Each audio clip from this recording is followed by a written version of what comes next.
My whole life I thought I was an alien. Then I realized I'm just Italian.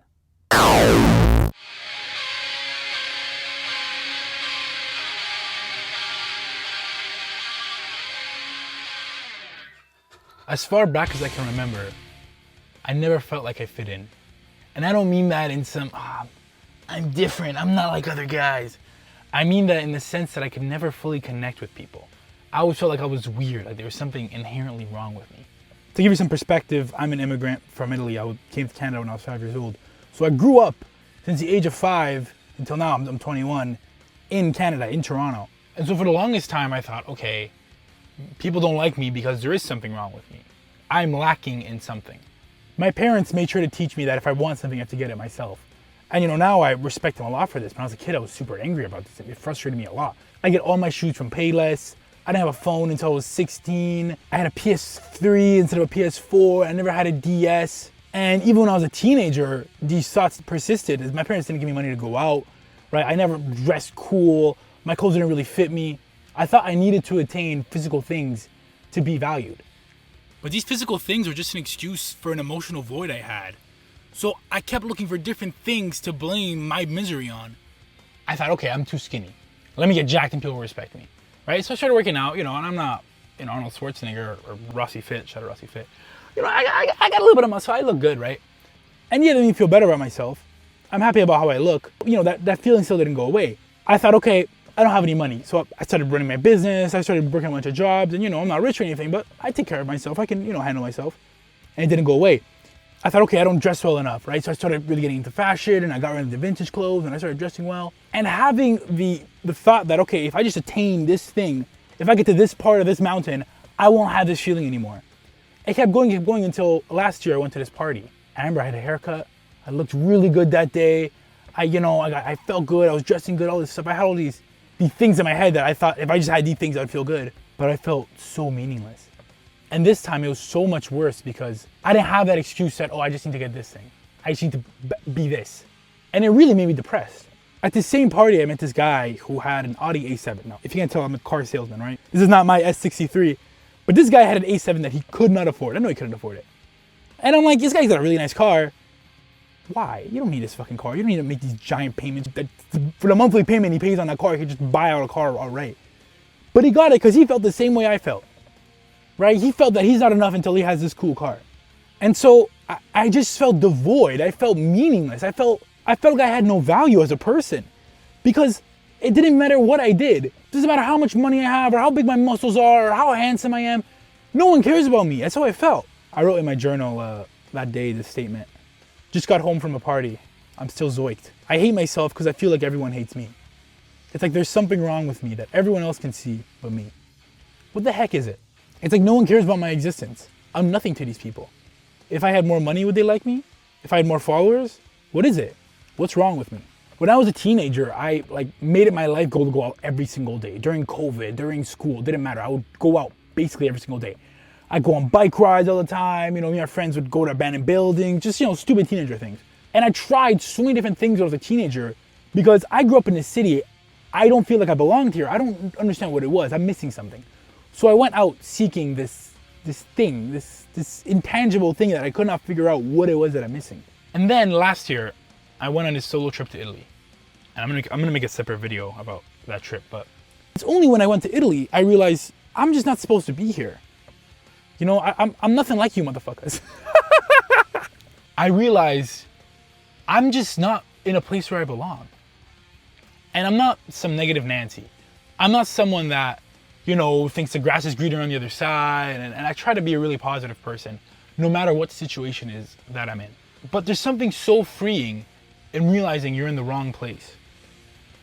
There's something so cathartic about going somewhere else and realizing I would not be as miserable if I was there. And Toronto is miserable. Look at this place. Does this look like you want to be here? Does this look hopeful to you? Do you enjoy looking at this? There's something missing from Toronto, this soul, this essence. And I feel like only very recently we've lost that. The idea of Canada is made up of the same American dream, right? Or has fucking Pierre Poilievre, the simple guy, would say, the Canadian promise. The idea that you could come here as an immigrant and you can start a new life. You have a bunch of opportunities. You can have a big home with your kids, you have a big fat fucking SUV with all the features, and you would come here and you would live way better of a life than you did back home. The unfortunate truth is, those dreams, those promises, they don't exist anymore. We came from Italy because we had a better life opportunity here than we would if we grew up in Italy, but I don't think that's still true anymore.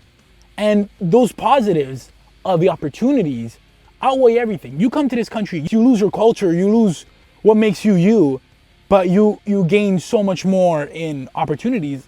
Dog, a house is $1 million here. The job market's destroyed here. You would make more money and have a lower cost of living in America. And I would kill myself before I live in America. And so then, it's at that point where all these small little cons start really getting to you. I hope you can't hear my manager screaming in Chinese. And there's a lot of small things with Canada that's worth, and obviously every country has its problems, but these are just some that stick out to me a lot. The food quality is horrible here. If you want to eat good, you really got to pay. And I feel like to get the bare minimum in other countries, you got to go to some organic, extra expensive grocery store or some really fancy restaurant. The prices of everything is insanely expensive here. Never mind food, but like services too are really expensive. And I find it is so difficult to find someone good for any service. Like mechanics, barbers, whatever a service may be. There's so many people out here just trying to get you or just doing a bad job just to do the bare minimum. And like, it's very hard to find Canadian people who have a sense of pride in their work, who have a sense of dignity when they do things. My barber, Raf, shout out Raf Cuts, I went through like 8 different bad barbers to find him, right? I had to go through 8 different barbers who just didn't do a good job. And part of that issue is because Canadians are just non-confrontational. I think that's why there's so much hate towards recent immigrants here, is because their culture is different than ours. There's certain values they don't have that we have. And we don't call them out for it. And then they don't understand they're doing something wrong. And recently I've been trying to fix that. Like if I see someone littering, I'll call them out on it. If I'm in the subway and someone puts their feet on the chair, I'll tell them to get off. I'll be very confrontational with people. And that's helped me a lot as a person. Oh, they're moving a GT3. GT3 with no mileage. Toronto has this big city trope where people are terrified of you doing better than them. It is so difficult to find genuine people in this city. And obviously my perspective is skewed because I've only met whatever many people. It's so difficult to find people who aren't just shallow. And that might be an issue of my generation. That might be an issue of, you know, social media and all these other factors. But I feel that it's like magnified to an extreme here in this city. And people here have this constant need to feel like they're doing better than you. This constant need for validation. This constant fear of being themselves because God forbid someone judges them. The funny thing is, the ironic thing is, everybody is so terrified of everyone else's opinions that they're not worried about you. But people don't get that. And it builds this really nasty culture. It's like you go to the club and everyone's having fun for, 15 seconds just for their Instagram photo. And they go back to being, soulless zombies. My fucking pants rolled. There's no sense of community here. Versus, in Italy, I knew all my neighbors growing up. And I understand that we're in Toronto, a big city. Obviously, there's going to be less sense of community in bigger cities. But this hyper-individualism, while yes, it does lead to bigger businesses and people become entrepreneurs and people seeking out better things. At the end of the day, human beings are social people. We need communities. We need to look out for one another. And I think that's part of why people are so scared to be themselves. That's part of why people are so scared of judgment. They're not close enough to groups of people to realize, oh, you're a person too. You feel these same emotions as me. North Americans are stood out by their individualism. When you meet an American abroad, they don't tell you they're from America, they tell you which state they're from. You'll never fucking meet an Italian person saying, I'm from Lazio, I'm from Milan. No, they'll just tell you they're from Italy. And this sense of individualism, while yes, it, are we moving this car? I'm just moving back. Okay. You guys can meet Kenny. Say hi to the video. Ni hao. Ni hao.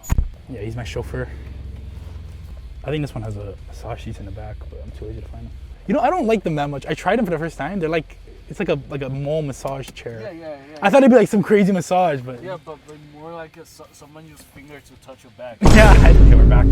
Shout out Kenny, chauffeur ride. I forgot what I was yapping about. What was I yapping about? Oh yeah. And I guess part of this is projecting because up until that trip in Italy, I used to be very insecure.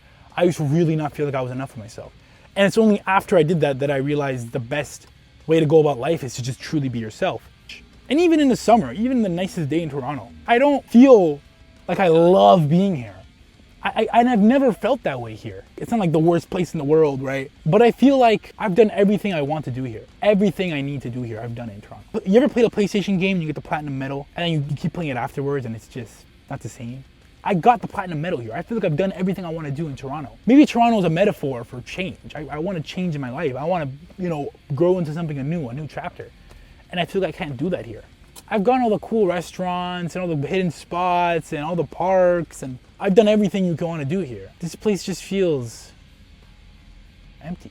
And you should have a sense of wanting to make your country better. You live here, you need to make it better. But I think the problems with Canada, the economy, this immigration crisis we're having, the job market, housing, all of these things took decades to get this bad and will take decades to fix. Canada is going to get much worse before it gets better. And quite frankly, I don't want to be here for that. I grew up in Toronto. There's a lot of things that I do love about Toronto. To love something is to care for it to an illogical amount. And in order for people to care about Canada, they need to love themselves first. You can't give something if you don't have it. You cannot give love if you don't have love. People here don't love themselves. And it creates this negative echo chamber of hate. And I can't be here loving a country that doesn't love me back. And I find it really hard to be positive these days. In the near future, I guess I got to stay here and I should probably talk more positively about this place, or else I'm going to be in this negative mindset all the time. I don't want to be here anymore. I got to go. I got to go far, far away from here. Flint and Steel. The Netto.